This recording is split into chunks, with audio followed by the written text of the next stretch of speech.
Okay, good morning, everyone. And let's get rolling here. It's 9 o'clock. Thank you all for hopping on this morning to a very important topic. We are lucky to have Josh Bone on the call, who's the executive director of Electri International, which is NECA's research branch. Today, Josh is going to be talking about the impact of mega projects on labor markets, which is really relevant for our territory right now.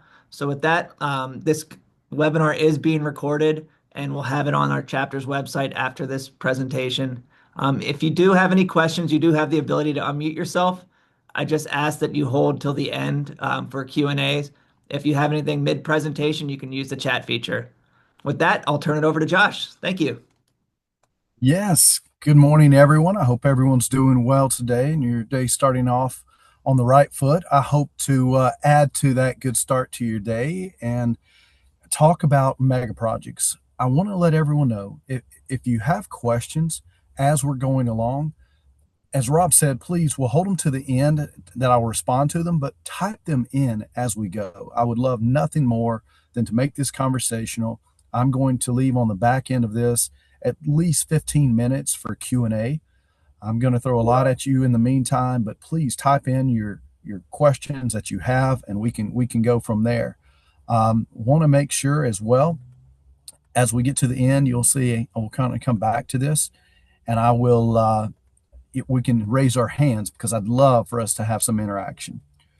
But with that being said, let's jump in here. So I want to start off as we jump into this conversation. I want to give you a lay of the land of what's happening across the country, and then I want to dive into your market and start having some conversations. I will tell you that we've done research on this topic. The research that we produce from this, it is a very good output that I know is going to be extremely beneficial to you. And I'm going to show you some new ways to consume content coming from Electri or from any information that you're trying to consume. I'm going to give you some tips and tricks today on how to better consume information because so much is coming at us so quickly in the world of electrical contracting. So let's start off here real quick, just so you guys know, if you have any follow-up questions, of course, you can go through Rob and reach out to me. But if there's anything I can do in the future, josh.bone@electri.org, I care nothing more about than adding value to every single one of you on this call. Electri is the R&D foundation for the electrical contracting industry. If you think we need to be doing research on a topic, if you see opportunities out there of things shifting and changing, we've got 37 years of research. We did 13 research projects last year. We've got 6 in the can as of right now. Actually, we just funded 4 more, so we've got 10 in the can right now that we're currently working on. We'll be rolling these things out all the time, but we're going to come back to those research projects and the things we're doing at the end. So just a quick overview here. On our research that we came out with talking about mega projects, and we've done a real case study of what happened in Colorado Springs and the NECA market and IBEW, what happened there. A massive Intel project back in the early 2000s, about 2006. As we were starting to look at what happened there, one mega project in a market with a union shifting in over one project about over the period of about 2 years took us from 35% market share to 12% market share. And you guys have worked so hard in your market. You have great leadership at the chapter level. You've got great contractors. Guys, you're not immune to this. What we're seeing as this super cycle of construction that is ahead, we've got to be intentional about how we manage these mega projects. The incentive pay, the pay wars that can happen around this, the competition, how we can turn on each other, how it can bring in outside contractors and outside competition. There's a lot of things we're going to be talking about here today. But I want to start and just kind of help you guys understand something. These mega projects are so attractive. And IBEW, our labor partners, look at that and they see a block of massive work hours and labor opportunity that's out there. But I want you guys to understand, in your market and across this country right now, we have strong growth projected. This year is going to be one of those kind of flat years, and I do think we're going to see some things shift and work themselves out this year. I was just telling Rob and Jeff before everyone jumped on, there's a lot of politics happening now around data centers, and that's something we've got to get ahead of. It's critical for our future economy, something that we've got to be paying attention to. But I want you guys to understand that while data centers are a big chunk of this, let me tell you, manufacturing, advanced manufacturing, there's a massive opportunity out there. These chipsets are coming, and I'm meeting with the DOE next week. The small modular reactors, just so you guys understand the generation of power and what's happening, the current Trump administration plans to do 12 small modular reactors this year. There's two already getting kicked off, but I know for a fact utilities all across the country are lining up with their manufacturers. They're going to deregulate these things. Small modular reactors, we're going to do 12 this year. The plan is to do 12 this year, 24 next year, and 192 in the final year of Trump's term. We need 900 of these for national security, grid resilience. There's a whole big topic about this later, and we can maybe have another conversation about what this means politically and how to deal with this. But guys, this is the lay of the land. This is FMI, who I trust. They're very focused on construction. I've been reading the McKinsey reports. I've been reading the Deloitte reports on construction. Let me explain to you what is happening, guys. It starts with the data centers, but this is why I want to tell you the bigger story of mega projects and what you need to be paying attention to. The Magnificent Seven, it's as we start to break this down here, if their CapEx holds flat, they're looking at spending in the United States on data centers alone $3 trillion. This is unprecedented times. And what's happening right now with these data centers and the information that we're looking at is creating not only pockets of, it is across the United States. Some of these are the data centers. We've got chip plants. We've got advanced manufacturing. Heck, some of these there's healthcare projects out there that when I look at a map of billion-dollar projects, this was a snapshot about early September of last year of active billion-dollar projects across the United States. As you can tell in the Penn-Del-Jersey chapter, you can see that there's some work there in your market and lots of opportunities here and more of this plan to come. And I was just looking at some of the numbers the other day in trying to go through this. As I was breaking down Pennsylvania, as I was breaking down Georgia, the numbers that are ahead of us, guys, we're in the early stages of these mega projects. This is what we're experiencing here, and I need to explain this to you. You need to wrap your head around this, and this is part of a much bigger conversation. But we are entering a super cycle of construction. Our industry right now is at the forefront of an economic transition, moving from manufacturers, commodities, components to where it's a data driven industry, our economy being completely data driven. And this is due to a number of factors, but what's really driving this is AI and intelligence at an industrial scale. We just happen to be at the right place at the right time. And let me put this into context for you guys. This is from Eaton. Eaton is telling us that as of right now, we expect 70% growth across the construction industry. That means today we are a $2.2 trillion industry, that we will be a $3.75 trillion industry in the next 24 years. Massive growth, massive boom. And what's ultimately happening here, guys, wrap your head around this. This is the largest infrastructure build out in human history. It's going to create a lot of jobs, electricians, plumbers, pipe fitters, everything. This is Larry Fink and Jensen Huang. Larry Fink is the CEO of BlackRock, a $14 trillion investment group, and Jensen Huang is the CEO of a $4.5 trillion company in NVIDIA. We are entering a time that I believe if we're not careful, it could completely offset how construction is done. And we've got to be at the forefront of this. I without a doubt believe we are entering a time that we're going to see massive disruptions in construction. And as much as as we have challenges ahead of us, these two guys, Larry Fink, BlackRock, is investing money right now into apprenticeships and recruiting future electricians because he said at the World Economic Forum the three things that keep him up at night.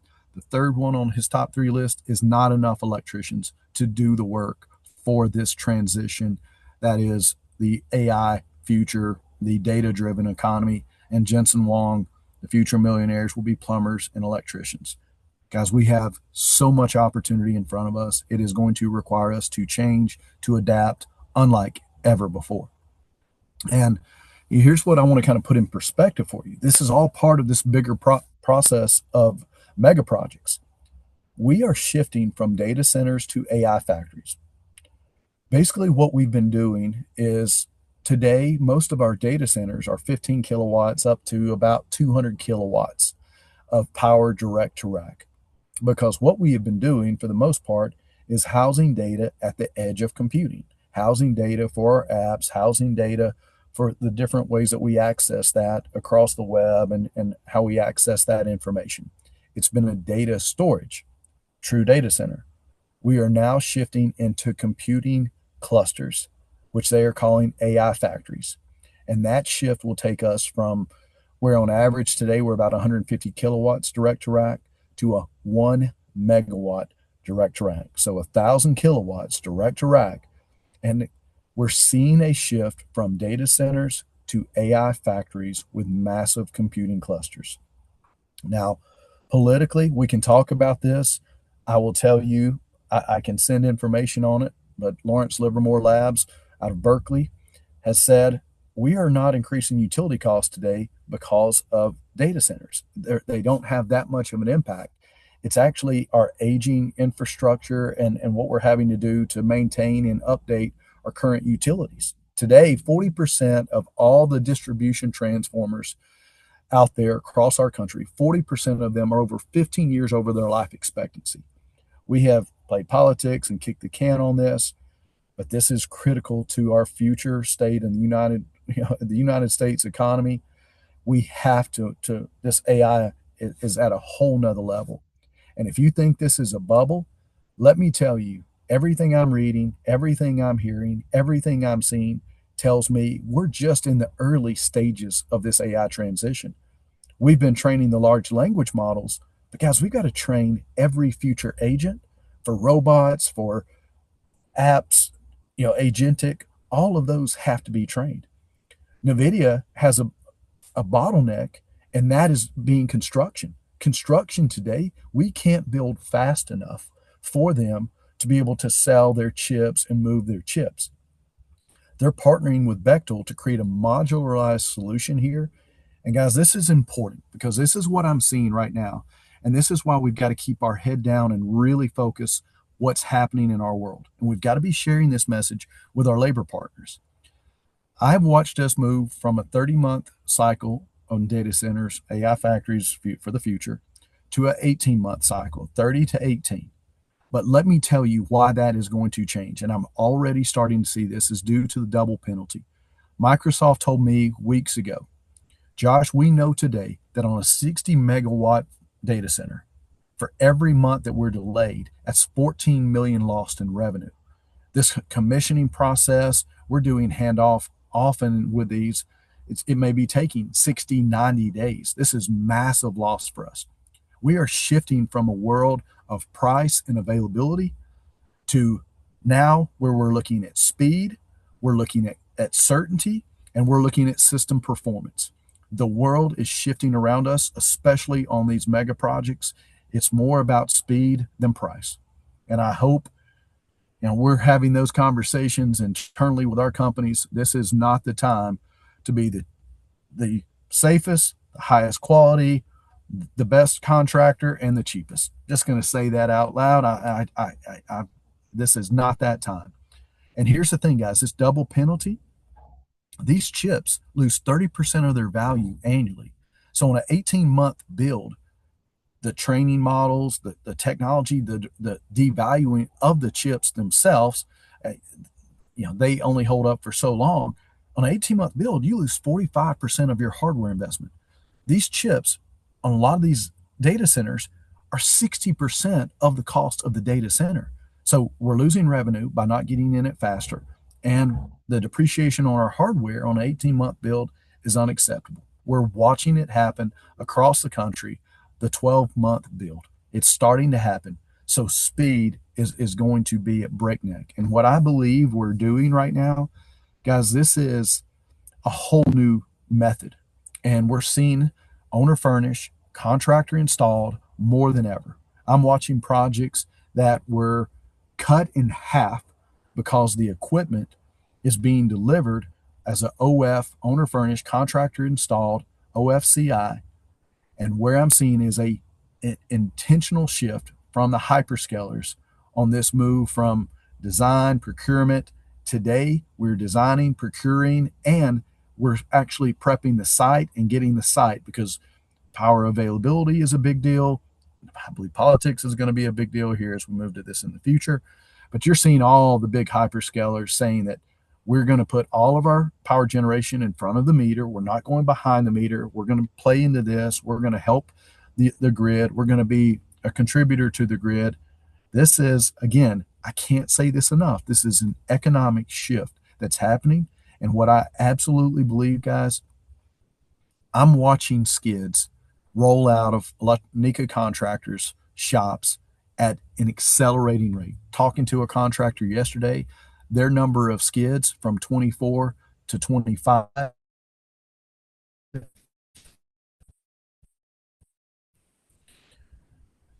increased skid deliveries by world in a lot of these spaces. And what we're seeing is an entire shifting. And I believe what we're learning through data centers will eventually play a role in healthcare, will play a role in hospitality. I know Marriott, I know that Bonvoy, I know others are already, I'm sorry, Hilton are already looking at this.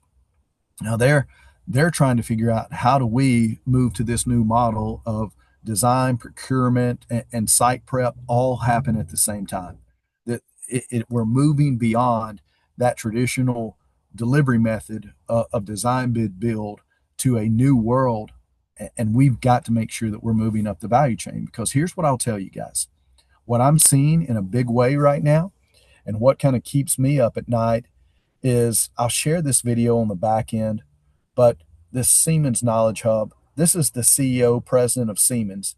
And in this, she talks about the AI factories. She talks about how Siemens is getting into skidding to help their customers deliver projects on time. And if you've not gone out and checked out what Schneider is doing, prefabricated data center modules that they're selling direct to the owner. They are getting up into this design and procurement method early on, and they're taking half of the scope of these mega projects. I've been talking to IBW about this. I've been talking to our contractors and chapters. This, to me, is a big deal. And we've got to learn how we start to change our mindset from even beyond prefab to where we truly are thinking from a manufacturing standpoint, because the competition is changing due to this super cycle of construction. Siemens is working with Meta to create 4 SKUs and helping them design and procure products much earlier as they can standardize. ABB is working with Google to create 6 SKUs. Schneider is working with Microsoft to create 5 SKUs and building this equipment out. This super cycle of construction and the new world of mega projects is changing our industry. And I believe if we hold on to this, the momentum that I've already seen build around this new delivery method in the last 2 to 3 years, we continue this for 2 to 3 more years.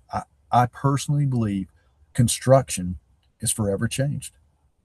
And where we've got to start to go with this, I'll share that video on the back end with Rob. AI factories I know you probably can't hear that, but it's Rob. Can you hear that? We're talking capacity Yes, we can. installation going from Let it megawatts play. to gigawatts. we're also seeing innovation cycles compressing, where things used to change in years. We're now talking about 6 months increments because this is what the GPU industry operates at. And this needs to be absorbed in the electric infrastructure. At the same point of time, we're shifting from air cooling of the past to liquid cooling. And so I hope you're getting a sense of the complexities that are coming into play here. What this means for us is that system performance is becoming a whole lot more important. By about 2030, we expect that about 70% of the data center fleet around the world will be able to run AI workloads. But with that come pretty significant technology shifts. So let me translate this into the portfolio that we as a company can bring to the table. We can enable customers to shorten time to market. How do we do this? Through digital designs, we enable hyperscalers to design for constructability. Through scaling solutions, we help them cut the time to bring infrastructure to life, while also in parallel optimizing energy efficiency. And when you're talking about a gigawatt facility, every 10th of a percent that you can shave off in energy consumption counts. For us, this translates into a significant need for innovation, a significant opportunity to bring new technology into the marketplace. Guys, you can see our world is changing, and I want to give you this big picture look and how we need to adapt and perform as we start to talk about this mega project in your market. I want to give you the bigger picture of what is happening on a more macro level scale, and that we need to be paying attention to this because, guys, I'm going to say it again. This data center boom is tying to advanced manufacturing. It's going to tie to power generation. We're looking at demand unlike anything we've seen going forward. And talking to Dominion Energy in North Virginia, their utility over 125 years has managed to generate 48 gigawatts of power. They're telling me they need to double that number in the next 10 years.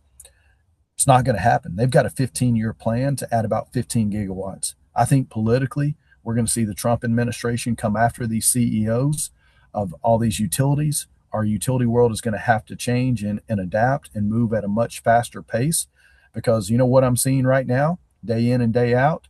KKR, $22 trillion group. Apollo is about a $20 trillion investment group. BlackRock, 14, Blackstone, $16 trillion. I'm watching weekly massive investments from private investment directly into our utility grid. These are all signs that I'm reading, trying to pull these tea leaves together to tell you the bigger picture. And again, we need 900 small modular reactors. I think you're going to see a massive push to deregulate these things. The light water facilities, the pebble bed technology that's out there, these are meltdown proof technologies. The world has changed. We can't use the old regulations. But, I tell you, as an investor, keep paying very close attention to quantum, pay close attention to SMRs, looking at some of these out there. It's a good investment. It's things I'm paying attention to and where I've been investing my personal money. And don't not invest in Siemens and Schneider and ABB and Eaton either. They're going to have plenty of market opportunity here as well. And if you didn't know this, guys, this is the world that we live in today that you've got to wrap your head around, is the fact that our electrical contracting businesses are more valuable than ever. More valuable than ever. And we're watching, you've seen it in your own state, you've seen it in your backyard. Industry consolidation is a sign of a maturing industry. We're moving beyond mom and pop type processes to true corporate America groups that are in the S&P 500 now. MCOR's an S&P 500 company. Quanta's an S&P 500 company. We're watching electrical contracting companies become S&P 500 type companies. Our value of our companies, and we can always have another conversation about how to do some of these things and how to take advantage of this. But let's take just a second here too, because I want to explain something to you that I think is important. On these mega projects, to wrap your head around this, I want to go back in time for just a moment. And I want to tell you guys, we did a research project last year. I'd done early in my career, back in 1998, I did a project on a 150 bed hospital. And I had all the plans, I had the schedule, I had all the information. Back in those days, I was doing 3D coordination. BIM was not even a term. But I pulled out the engineer drawings. And I looked at the quality of those drawings that came from those engineers to compare to what we have today and what we're building off of, the number of RFIs, how they've increased, how the GC used to self-perform concrete and steel. I look at, now they're construction managers today. They're basically banks for the job. They don't self-perform. You see them starting to get back into it because they realize they've shifted too far. I go back and I think about the number. If I had 25 electricians on projects that I was running coordination on back in those days, 20 were capable and were happy to run work, be field leaders. I was at a IBEW graduation, just the other day, all these journeymen coming out, 80 plus people in the room. They ask who's looking forward to being a future field leader and being a foreman. And guess what? One out of 80 plus people raised their hand, excited to be a foreman one day and be a field leader. Everything has changed. And let me help you wrap your head around this. 150 bed hospital in Columbia, South Carolina, 27 years ago was a $98 million project. The electrical scope was 10 to 12%. Today, on a 150 bed hospital just up the road in Greenville, South Carolina, that project is $226 million and 30 to 35% of its electrical scope. And the schedule is 58% of what it was 27 years ago. 58%. And here's what I'm here to tell you guys. This is a problem, and this is going to tie into our conversation about mega projects. Our world has been built around installation. The inside agreement is built for installation and pipe and wire and installation of electrical systems. We've evolved quite a bit over the years, but what has changed that we've not really adapted to is the fact that there's this whole new world of pre-construction. A lot of you now have pre-construction departments. You're trying to manage that risk and you're trying to get more involved earlier in the process. We've seen the project delivery methods start to adapt and change over the last 20 plus years. And guys, the electrical systems, the mentality to get in, install, get out, make your money, we are leaving so much wallet share on the table by not doing service and maintenance. And I will tell you, NFPA 70B is earth changing regulations. We went from recommended to required, changing electrical. You are now required to maintain your electrical systems of the building.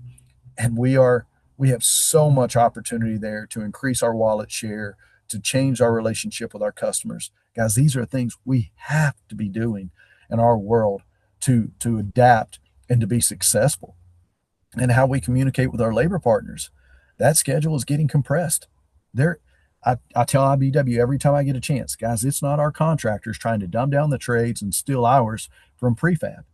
There is a shift to manufacturing of construction, and our schedule is going to continue to be compressed. If you think in 2 to 3 years from now that our schedules are not going to be 10% faster, 20% faster, we're lying to ourselves. These schedules are going to continue to be compressed, and data centers are leading the way. These AI factories are going to drive this even more because the chipsets, the double penalty that's tied to that, it's changing our world. And here's where I want to start having the conversation with you guys. This research that we've done through Electri goes in and looks at a project called the Garden of the Gods, massive chip manufacturing campus, $1.5 billion, going back to the 2000s. What we watched in that project, not knowing and it being kind of one of the very first of the early mega projects, gave us insights. We watched the size of that local go from 550 members to 1,700 plus members. They spent 100, I forget the numbers that they were spending offhand, but it was massive amounts of money recruiting. Of course, what came in were a lot of travelers, had a massive impact on the project itself.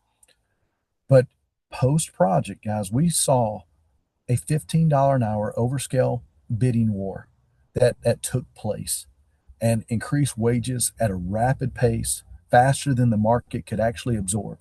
One of the biggest challenges we face with these mega projects is the labor market looks at this and starts licking their chops, not really understanding the unintended consequences. We've got to have forethought into this and say, yes, this is a great opportunity for labor hours, But understand this on this project, and this is what I hear so often on these mega projects, a 60% non production rate.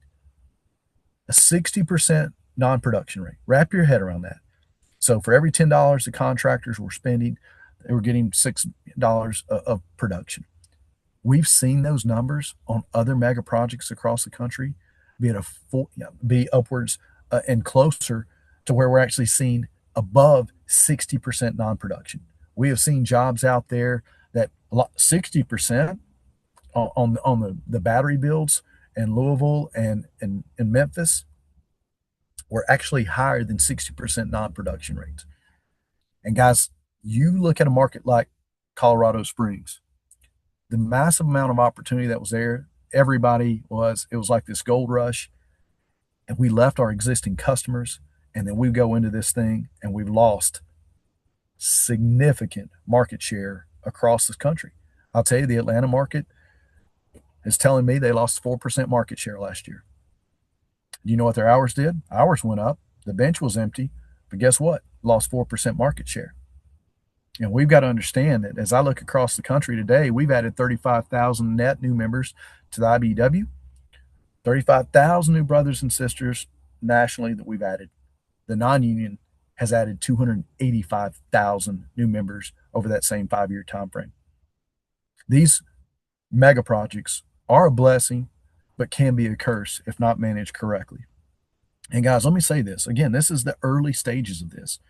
The CHIPS Act is still in place. We're watching Micron. We're watching a lot of these other big projects. But I'm telling you that the advanced manufacturing is a massive, massive opportunity that's still going to be on the back end of this. With these AI factories turning into now small modular reactors, and then the advanced manufacturing that comes on the back end and the shift of how we manufacture products is all a tie-in and a result to this new world of artificial intelligence. So just trying to give you some more stats here.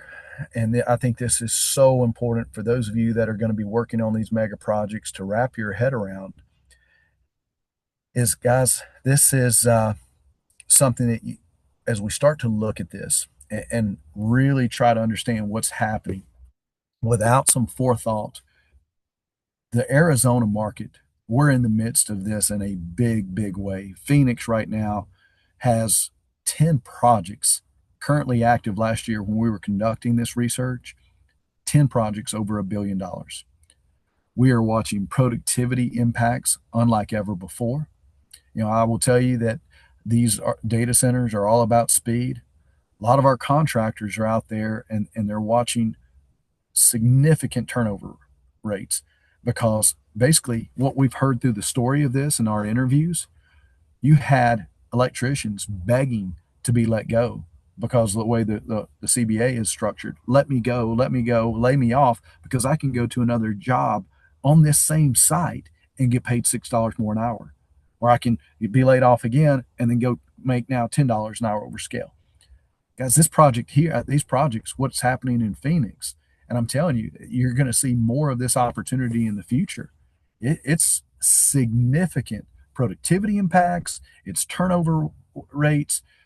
This can, I'll say it in the nicest way possible, pollute a labor market in a very short period of time. So, as we start to look at this and we see how the union and the labor and the growth that's tied to this, what does this mean long term? Now, I think this is a really hard thing to wrap your head around. We need more electricians. We got to have more electricians, but we can't forecast what this is going to look like long term. How we grow our number of apprenticeship in a healthy way. If the market's at what size the market's growing, you've got to have local metrics and numbers to really understand how do you manage this without losing massive market share because we're afraid to bring on too many apprentices or we bring on too many apprentices. It's a fine line. And you've really got to have things working together with the labor partners, understanding that you got to work with the JTC. This is a big deal. And one of the things we've seen with the this wage war that has happened in Phoenix, has led and trickled out into other markets. There's conversations that we know are happening with IBW leadership across the way that's talking about these incentives. And we know that once we set the precedence, well, if you can pay it on this job, why can't you pay it across the entire agreement? Letting those things creep into our overall wage packages because of one mega project is one of the worst outcomes that we've seen from this. So, and again, it's paying over scale, doing these things. It is not turning into, for us, the productivity gains. We're not seeing the back end as contractors. This is increasing your risk. And I've watched a lot of contractors in markets that have had these mega projects turn and basically say, we're not going to grow at that pace. We're not going to bring on this unskilled labor. And we're not going to take on this added risk. We're running a business. We want to be here 100 years from now, not go chase this project and try to figure out how we're going to make up for it on the back end. So, this is the hard thing I'll tell you about these mega projects. There's no real easy button to fixing this and solving these problems. We've got to explain the bigger picture to our labor partners, what's happening here, and how do we plan to be here for a legacy, not 5 years, not 10 years, but how is NECA and IBW healthy and viable in these markets for the next 50, 75, 100 years? And I believe right now, while this is an amazing opportunity in front of us, without significant thought, this is where we really can start to cause problems. And one of the big challenges that you get one of these mega projects, and you get two, and you get three, which I believe you guys are going to see in the next 2 years, these billion-dollar projects, you're not going to be able to have enough contractors and work to do this. So what happens? An outside contractor comes in, they've got a relationship with Meta, they've got a relationship with Google, they've got a relationship with whoever that customer is. And now they're brought into this market. And what we've seen is them come in and start to raid talent from local contractors because they can offer incentive pay, they can offer different types of programs to increase that. In my opinion, that is the worst possible thing that can happen. And that requires a lot of leadership from a business manager to say, hey, listen, my local labor here, we're going to have travelers come in. Last thing I want is them getting paid more than those that are out there and in our local guys coming in and making more money than them. But I'm here to tell you guys the foresight that you have to have and trying to understand this. When the big boys come in, some of them are better than others at recruiting and organizing non-union. That is a high priority, that you have to organize the non-union and make a massive push and investment on that. You cannot let an outside contractor come in and offer, overscale pay and start to raid that local talent. That is what happened at the Intel job in Colorado Springs. In my opinion, that's the worst possible thing that can happen. And the business manager to double down, to move over the top labor and move them into getting this incentive pay, removing them from our local contractors. It's a challenge. And again, guys, I want you to understand the risk on these mega projects. This is why you see negotiations on these large scale projects being lump sum, even in some cases T&M, how you manage your change orders. You've got to understand. Rob was asking me the question earlier. We have data. Productivity impacts on overtime are significant. We have research on the topic, shows what happens on a 50-hour work week, on a 60-hour work week, a 70-hour work week over week, the amount of productivity fall off. The challenge with these jobs too, the schedule changes, the design changes. These are very complex projects. And I will blame some of that on the fact that these jobs are very complex, and that has a massive impact on the productivity. But let me be the first to tell you guys, just because you're out there paying these people overscale massive amounts of money, it does not translate into this job being profitable for our contractors. A lot of risk, Hopefully it comes with a reward, but often you've got to have great field leadership that understands how to manage this. You've got to have great project managers. There's significant factors in productivity, safety that you have to deal with. And oftentimes you're recruiting and scaling up, and you're bringing on the not only do we have labor shortages, we try to overcompensate for the labor shortage, and ultimately creates a massive skills gap in our market. So these are all things that you've got to be thinking about, things you've got to be understanding, things you've got to take into consideration. You know, this is something I've been preaching for years, and how we work together in our markets to understand market health for the Penn-Del-Jersey chapter. How do we start to partner? How do we start to joint venture? How do we understand that shifting from a scarcity mindset that most of us have had to live in for the past 3 decades, to overcome that, to really look at a job and try to break down a scope and understand, what am I good at? Where do I actually do things profitably? Where can I prefab? Where can I modularize? Where can I do things? You've got to work together like unlike before, sharing and having an abundant mindset, not cannibalizing, not going low, like what happened in Colorado Springs.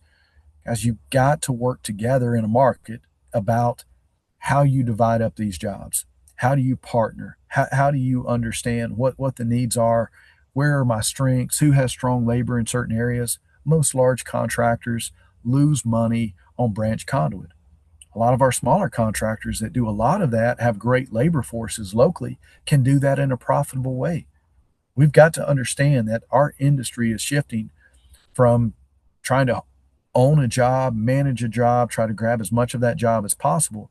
You've got to start to look at jobs and really understand, how do we start to break that job out into manageable parts and pieces, so that we're not leaving our existing customers, focusing all of our time and energy.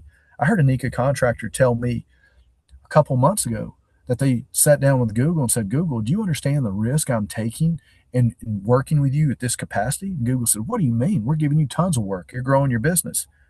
Yeah, I'm a 100-year-old company, and I built my business off these customers for 100 years. I've left all of those customers. You are over 60% of my business. Do you understand what risk I'm taking by going to work with you? Something you got to be thinking about, guys. What percentage, and how do we look at this from a market perspective in a healthy way? How do you bid in some of this labor inefficiency? How do you protect your bottom line? How do you do things and work locally with your LMCC? There's a lot of opportunities here, and I'll start to get into some of this, but I want to make sure that we leave some of this open here, and have some conversations about long term, short term, things that we need to be talking about, and having conversations at a local level with more than just the contractors. I will tell you guys this, and I'm going to jump to this for a moment, and I'll share some of these slides. While you may have never considered this locally, working with MPS, modular power solutions, even thinking about how you can look at prefab modular components, thinking about how you even buy from outside the industry, that may drive the IBW crazy. But guys, I'm telling you, modular power solutions is the manufacturing arm of Roseden. Trying to understand how you break down these jobs, do it in a way that, yes, we're getting the hours.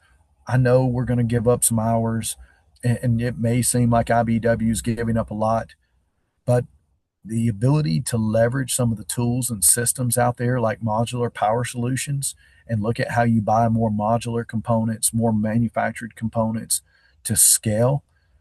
It's all about scale these days. It's I think we've got to stop living in a way that, hey, I set a 1 meg, 2 meg generator out there. Well, what's my safety concerns? How often do I do that? Just because I can, it's part of my scope.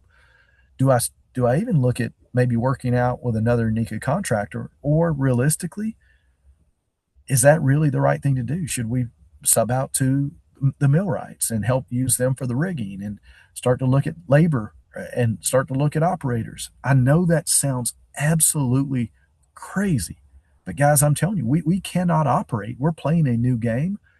Our competition is changing. Go out and look at prefabricated modular components that Schneider, ABB, Siemens, and Eaton are selling. You know, the bending. Maybe we start to look at our market differently here. And if a contractor's already got one of the automated benders, you know, that's a bottleneck. A lot of underground conduit that goes into these data centers and these massive projects for the power distribution. Again, I think we've got to approach this from an open mind, a mindset of abundance, and who's going to help deliver projects and how do we make this successful. You know, this bend here off this 4-inch rigid has a kick. It's a pretty complex build. We studied this. Took over 2 hours to bend this with a table bender in the shop. This was bent in under 2 minutes. And I know these are scary times, but guys, we're living at a moment of where innovation is changing our world.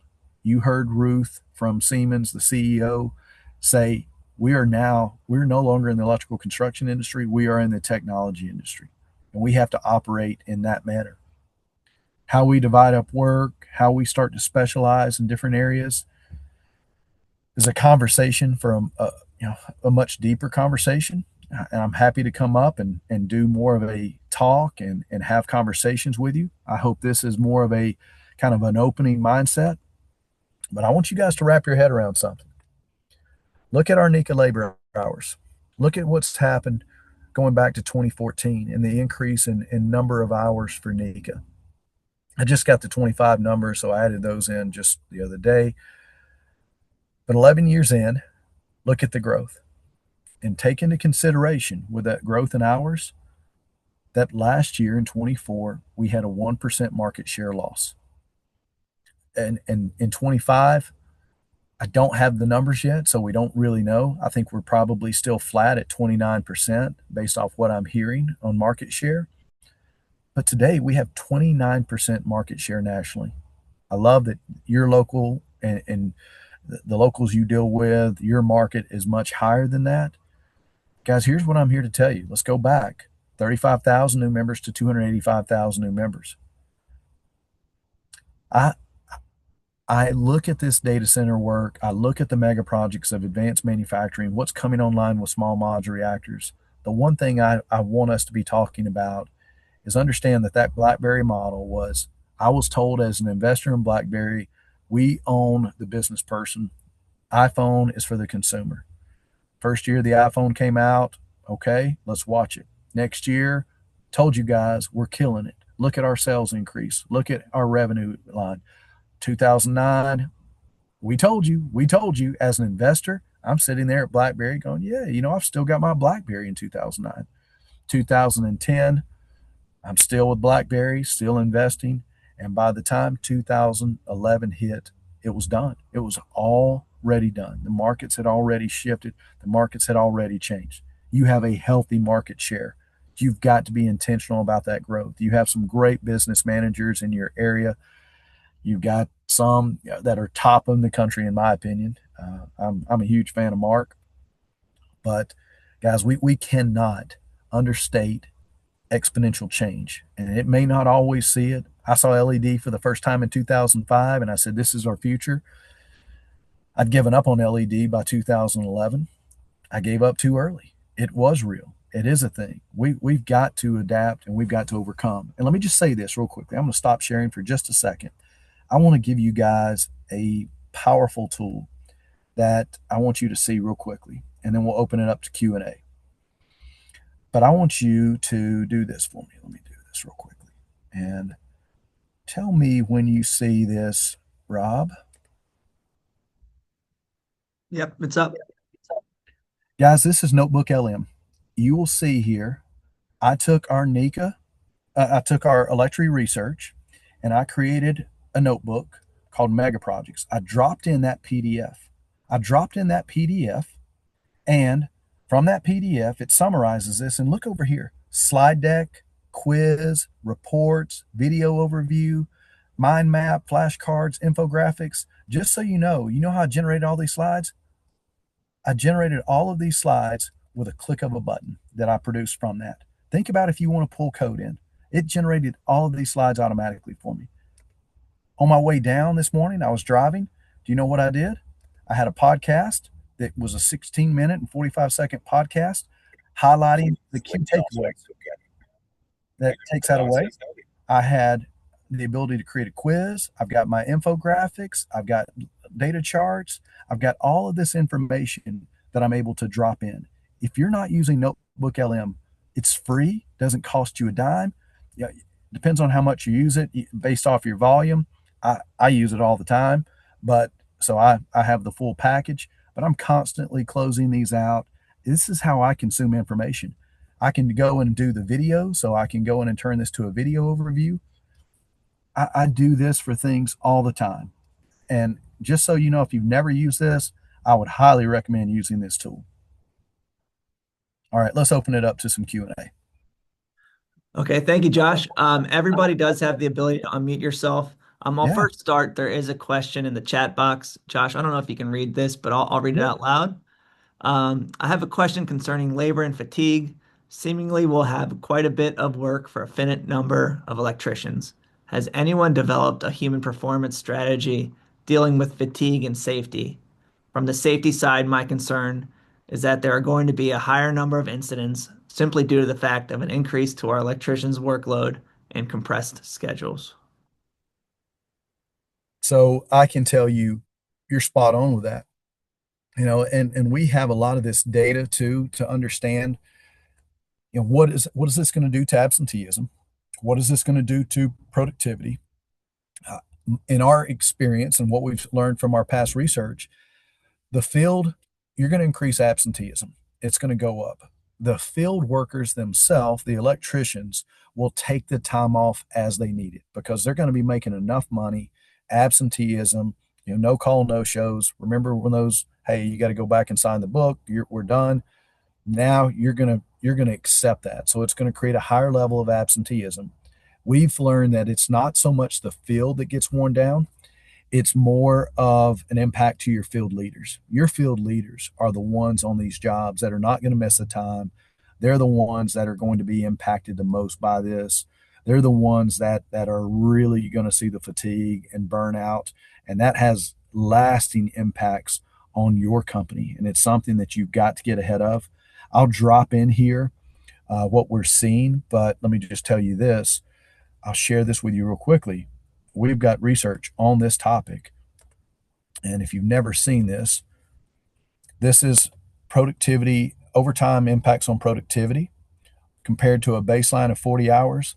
Look at productivity fall off week over week, the productivity impacts on overtime. Of course, there's safety. We have a harder time, but I can share this report with you, Rob, that you can pass along to the guys. I'll follow up in an email, but it has access to this that talks about safety, that talks about attendance, that talks about all these impacts. Trying to understand and how you manage productivity, how you're going to have to be so efficient on these mega projects, knowing that Tuesday is the most productive time of the day. Tuesday morning is morning's more productive than afternoon. You can see the morning line of productivity, the median line of average versus the afternoon. You're going to have to be very strategic, very intentional about how you manage that overtime because it comes back to huge impacts. Again, absenteeism on a job that's over $1 billion, depending on how that schedule works out. And we've seen numerous jobs have over 30% absenteeism, some closer to 40% absenteeism. You cannot run a job with that level of absenteeism. You can't be profitable. You can't be productive. Massive amounts of risk that you have to be thinking about. Guys, I'll tell you, in Indy right now, in Indianapolis, they've got 3 mega projects that are already current. 2 more are about to kick off. And the NECA contractors up there have had a few of these already that they've gone through. They're having conversations about, do we really even want these jobs now? Do we really want these jobs? Is it the best long term for our contractors, for the IBW? Is this really what we need? It may seem like a gold rush, it may seem like a boom, but it's changing perspective and mindsets across the country. Thank you, Josh. So we do have 5 minutes left. If anyone has a question, please feel to unmute yourself or use the chat feature.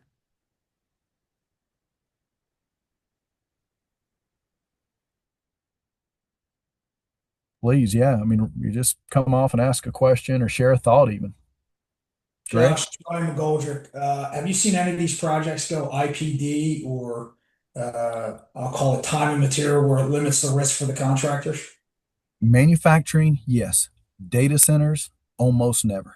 And we've been talking to the Magnificent Seven about this. They are anti IPD, they're anti progressive design build, they're anti target value delivery.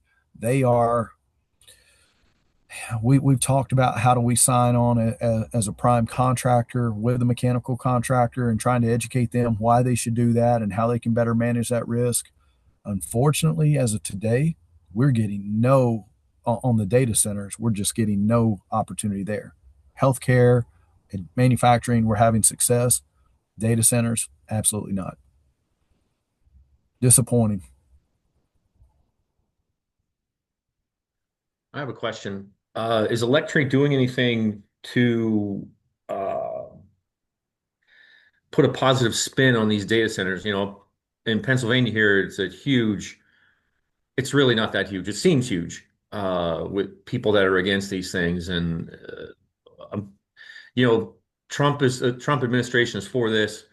Our Democratic governor is for this, but then it seems like they're trying to I don't even know what the groups are. So is nobody seems to be putting a positive spin on this. And you know, I've talked to so many people that are even benefiting from it, and they're against these things. Um, so you know, nobody's putting a positive spin. Is Electric looking at that, or is there anything we could do? You know, I've been working with the government affairs team and trying to get more proactive around this. We've set back so long.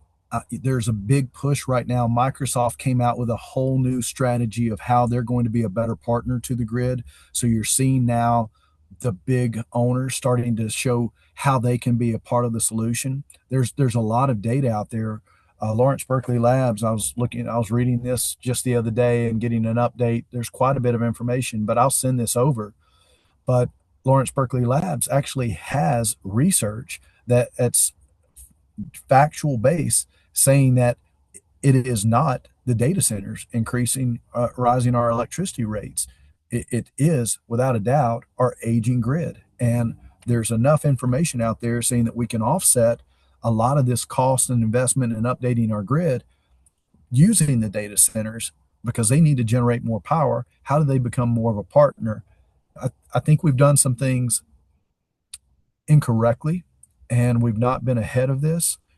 And I think we're going to see impacts this year to deliveries, to schedules. They just killed a $6.6 billion data center in south of Milwaukee, in between Chicago and Milwaukee, all political. You know, just it's a problem. But Greg, what I will tell you, this is important to the future state of the United States of America and how there's a massive economic shift happening. And if we're not at the forefront of AI, the impacts on leading in science and innovation are huge for us. So we've got to make this a bipartisan effort. We've got to take some of the politics out of this.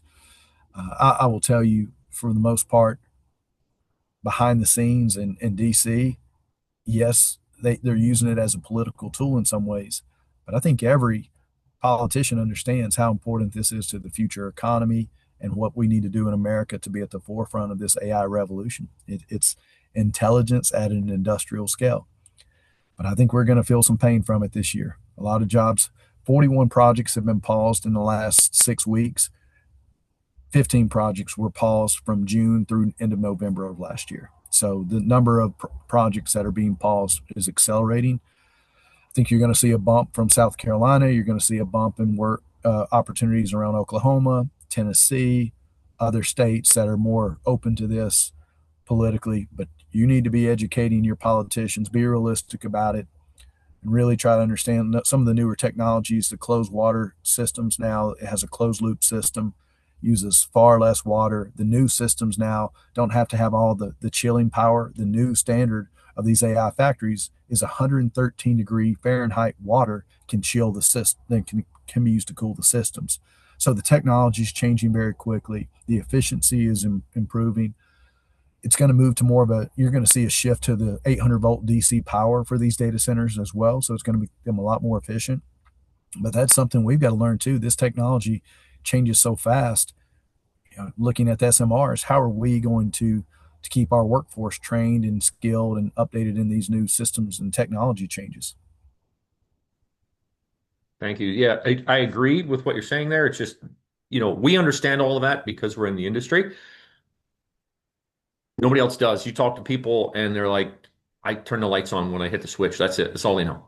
And if we can get what you said into layman's terms into the public space, that's my issue. You know what I mean? So thank you. Like, we've got to be proactive. We've got to go on the offense with this message, and we have an opportunity to align ourselves with the big owners of this and be seen as a partner. I think it should be priority number one for NECA National. We should be lobbying at a state level to educate every governor across the country what this actually means and why you want these data centers in your state. Really talk about what is the pollution, what is the noise pollution, how much water do they really use, what are they projected to use in the future. We've got to be more proactive in that. All right, Josh, I really want to thank you again. Excellent presentation. And thank you for everyone who hopped on today. This is being recorded and will be on our website. I'll also shoot a follow-up email. I want to thank Josh again. We are going to work to get him up to Pennsylvania to visit with us and present to our members. So stay tuned for that later in the year. With that being said, I'm going to close it out, and I hope everybody has a great day. Thank you.